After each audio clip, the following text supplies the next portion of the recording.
La parole que vous m'accordez. Merci également de l'honorer membre de la composition. De prime abord, je tiens à rendre hommage à mon directeur de cabinet qui vient de décéder.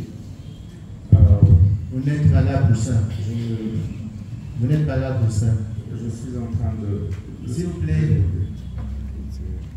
vous avez demandé la parole, pas pour nous dire qu'il y a tel qui est mort. C'est par rapport à la question que vous avez soulevée vous-même, un point de... J'ai beaucoup de respect pour les morts. Nous tous également. Si vous n'avez pas à dire, nous vous achetons la parole. Vous pouvez me laisser poursuivre. Je vous avais prévenu que ça c'était le procès de mort. Vous avez la parole, mais revenez à l'essentiel. Nous ne sommes pas là pour le procès de la vie et de la suite. Monsieur le Président, comme je vous avais dit la dernière fois,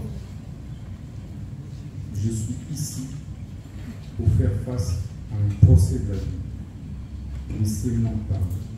Sinon, je ne serai pas là. C'est vous les juges. Je suis le président. Merci. Je voudrais juste rappeler au ministère public, en renchérissant sur les propos de mes avocats, qu'il y a un distinguo à faire entre la compétence principale de la Cour constitutionnelle et la compétence résiduelle de la Cour constitutionnelle. Quelque part devers votre haute cour, se limiter à faire un simple raccourci en développant la compétence principale, c'est extrêmement grave. Parce que c'est un haut magistrat de 35 ans d'expérience. Donc toute la jurisprudence... Vous allez vous adresser à la Cour. C'est tout ce que je voulais rappeler, qu'il y a un distinguo à établir entre la compétence principale de la Cour constitutionnelle de la compétence résiduelle. Dans la compétence résiduelle, plusieurs arrêts de principe de la Cour constitutionnelle posent deux conditions. Un acte peut être déféré au-delà de l'article 162 de la Constitution devant la Cour constitutionnelle dès lors que 1. Il n'y a aucune autre juridiction qui peut statuer dessus. 2. Dès lors que cet acte viole manifestement les droits fondamentaux d'un citoyen, et en l'occurrence,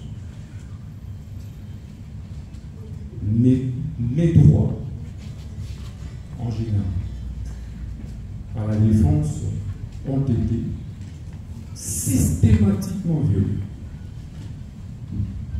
Je n'ai eu, et comme vous le savez, le droit à un procès équitable postule également la garantie du droit de la défense. Le droit de la défense doit être respecté pour que le procès soit équitable, ça c'est la Constitution. Et que les règlements intérieurs de l'Assemblée nationale est un acte qui est déclaré préalablement conforme à la Constitution. Et que de ce point de vue, lorsqu'il est violé, il viole également la Constitution.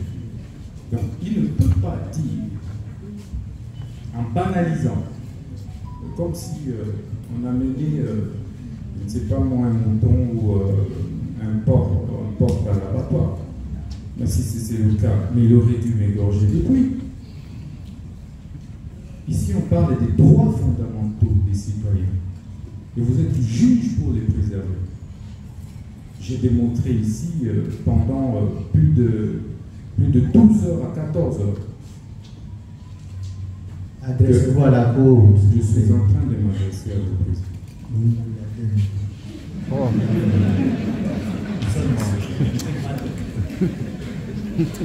Ça va, merci, allez-y. Merci beaucoup, président. Et donc, comme je le disais, président, ici il s'agit des droits fondamentaux.